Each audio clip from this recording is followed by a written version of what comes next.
In this video, we are going to derive equations of motion by graphical method. इसका मतलब है जो तीनों इक्वेशन ऑफ मोशन है उनको हम बारी बारी से ग्राफिकल मेथड से डिराइव करेंगे। इसके पिछले वीडियो में हमने मैथमेटिकल मेथड सीखा था, है ना। तो इक्वेशंस बेसिकली सेम रहेंगी, लेकिन उनको हमको अब दूसरी मेथड से डिराइव करना है, दैट इज़ ग्राफिकल मेथड।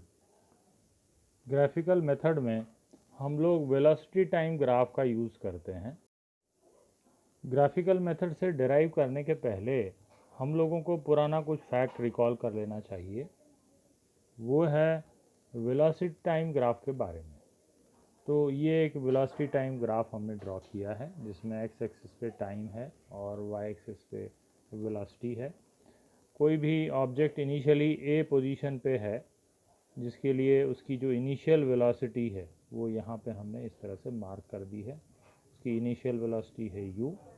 फिर t टाइम के बाद उसकी वेलोसिटी बढ़ के v हो जाती है, मतलब इस पोजीशन के करस्पॉन्डिंग जो वेलोसिटी है यहाँ पे, है ना, वो कितनी है यहाँ पे, वो है v। ठीक, ये हमने इसको मार्क कर दिया। और यहाँ से लेकर यहाँ तक का जो स्पैन है, time span, that is t। अब इसमें जो पुराने दो फैक्ट हैं वो हमको लगने वाले हैं, वो ये हैं कि इस वेलोसिटी टाइम ग्राफ का जो स्लोप है वो एक्सेलरेशन को बताता है ना। तो पहला फैक्ट जो हमको लगेगा वो क्या होगा, एक्सेलरेशन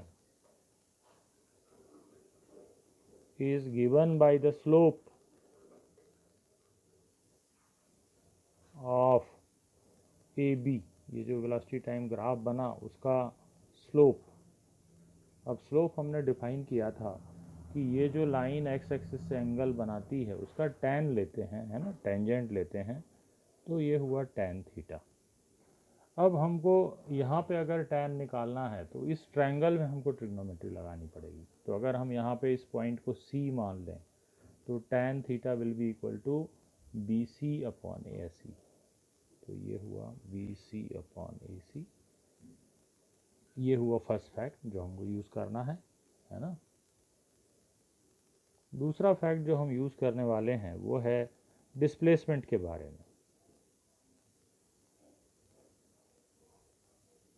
तो वेलोसिटी टाइम ग्राफ के नीचे का जो एरिया है ना, वो जो एरिया है वो डिस्प्लेसमेंट बताता है। तो उसको लिख सकते हैं हम area below VT, that is velocity time curve. तो इस तरह से हमने यहाँ पे जो है ये जानकारी इकट्ठी कर ली। अगर यहाँ पे एरिया का नाम दें तो ये होगा ए, ये है ओरिजिन, तो ए ओ, इस पॉइंट का भी नाम रख लेते हैं हम लोग डी। तो एरिया हुआ AODCBA। तो इसको हम लोग लिख लेते हैं एरिया AODCBA। मतलब AB के नीचे का जो एरिया है टाइम एक्सिस के बीच में, वो पूरा का पूरा एरिया हम निकालेंगे तो डिस्प्लेसमेंट निकलेगा। तो इन दोनों चीज़ों को हम डेरिवेशंस में यूज़ करने वाले हैं। We start with first equation. इसमें एक पार्टिकल के लिए वेलोसिटी टाइम ग्राफ ड्रॉ कर दिया है जो कि यूनिफॉर्मली एक्सेलरेटेड मोशन में चल रहा है ना। तो ये सब चीज़ें हमने अभी भी देख ली। अब हम सीधे आते हैं ए में।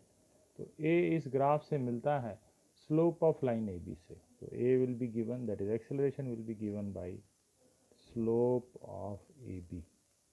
सो slope of A B is tan theta. Tan theta is BC upon AC. Now BC we can find equal to BD minus CD, BD minus CD upon AC। अब जो BD है, ये BD की वैल्यू है V के बराबर, minus CD, CD की value है U के बराबर, और AC की वैल्यू है टाइम T के बराबर, है ना। तो यहाँ पे रख दिया टाइम T। अब हमारे पास ये रिलेशन आ गई है A is equal to V minus u upon t. T को ट्रांसपोज कर देंगे तो हमको मिल जाएगा AT is equal to V minus u. अब इसको एडजस्टमेंट करके हम फाइनली लिख सकते हैं यहाँ पे v is equal to u plus a t. इस तरह से हमने फर्स्ट इक्वेशन को ग्राफिकल मेथड से डिराइव कर लिया। अब हम लोग सेकंड इक्वेशन ऑफ मोशन को ग्राफिकल मेथड से डिराइव करेंगे। तो सेकंड इक्वेशन ऑफ मोशन जो है बेसिकली डिस्प्लेसमेंट के लिए है वो। तो डिस्प्लेसमेंट जो है वेलोसिटी टाइम ग्राफ में इसके नीचे का एरिया होता है ना। तो वही चीज़ हमको यहाँ पे लिखना है। तो ये होगा ए ओ डी बी ए। तो ये हुआ equal to area below v t curve, है ना, वी टी ग्राफ या वी टी कर्व। तो वेलोसिटी टाइम ग्राफ के नीचे का एरिया जो है वो डिस्प्लेसमेंट बताता है, और इस केस में हमने उसकी वैल्यू निकाली है ए ओ, यहाँ पे लिख लेते हैं हम area A O D B A. अब ये जो एरिया है ना, ये एक ट्रेपेजियम है ए ओ डी बी ए। इसमें दो पैरेलल साइडें हैं ए ओ और बी डी, इनके बीच का डिस्टेंस है टी। तो इस ट्रेपेजियम के लिए हमारे पास फॉर्मूला है ना, half into sum of parallel sides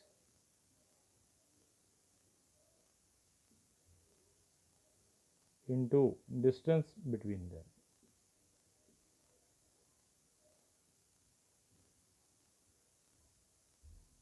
तो यहाँ पे पैरेलल साइड्स हैं ए ओ और बी डी।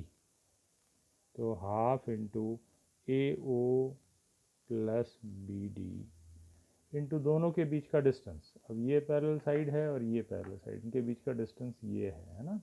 इसको हम लिखेंगे ओ डी। अब हम सबकी वैल्यूज़ को लिख लेते हैं। तो ए ओ मतलब जो है वो है ए ओ इज़ यू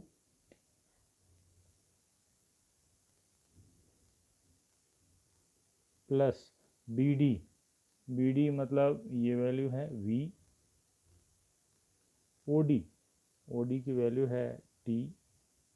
अब इस तरह से हमें एक रिलेशन मिल गई है ना। अब सेकंड इक्वेशन तक पहुंचने के लिए इसमें v की वैल्यू फर्स्ट इक्वेशन से रखनी पड़ेगी। तो इसके बाद जो है वो हम फर्स्ट इक्वेशन निकाल पाएंगे, और फर्स्ट इक्वेशन की हेल्प से सेकंड को निकाल पाएंगे। तो इसमें v की वैल्यू रखना है अब हमको, है ना, नेक्स्ट स्टेप में। तो अब यहाँ पे हम लिखते हैं put v is equal to u plus a t. इसमें हम v की वैल्यू रख देते हैं, और इसके बाद हम ये जो रिलेशन है वो चेंज हो जाएगी, है ना। हम लोग इसके बाद इस तरफ कंटिन्यू कर लेते हैं।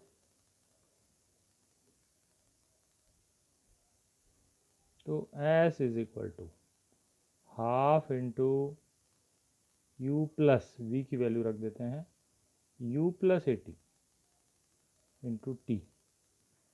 अब इसको और सॉल्व कर देंगे। Half into u plus u is two u plus a t into t. अब हाफ टी पूरा अंदर मल्टीप्लाई कर देते हैं। तो ये हो गया u t plus half a t square. इस तरह से हमको s is equal to u t plus half a t square, that is second equation of motion मिल जाती है। Now we come to third equation of motion. इसमें भी हम डिस्प्लेसमेंट के लिए जो फैक्ट है उसी को यूज़ करते हैं कि डिस्प्लेसमेंट इस ग्राफ में कैसे मिलता है। तो s is equal to area below v t graph. इसमें जो डिस्प्लेसमेंट है वो ए बी के नीचे का एरिया ही बताएगा, है ना, पूरा का पूरा एरिया। तो फिर से हम उस एरिया को नाम दे देंगे, है ना। उसमें जो एरिया है वो है A O D B A. As usual जैसे पिछले वाले हमने डेरिवेशन में किया था वैसे ही लिख देंगे area A O D B A. फिर से एक ट्रेपेजियम है। ट्रेपेजियम के फार्मूला का पिछला जो फार्मूला हमने अभी देखा लास्ट डेरिवेशन में वही यूज़ करेंगे। Half into sum of parallel sides, sum of parallel sides that is A O plus B D into distance between them that is O D. सबकी वैल्यूज़ रख देंगे। Half into A O is u plus B D is v and O D is यहाँ तक हम लोग जिससे पिछली derivation में किया था वैसे ही करेंगे। अब यहाँ पे हमको t की वैल्यू रखना है फर्स्ट इक्वेशन को यूज़ करते हुए, है ना। तो अगर हम इसको रिलेशन 1 कह दें तो फर्स्ट इक्वेशन से हमारे पास जो वैल्यू है उससे t की वैल्यू निकाली जाएगी। तो हम लिखेंगे फ्रॉम फर्स्ट इक्वेशन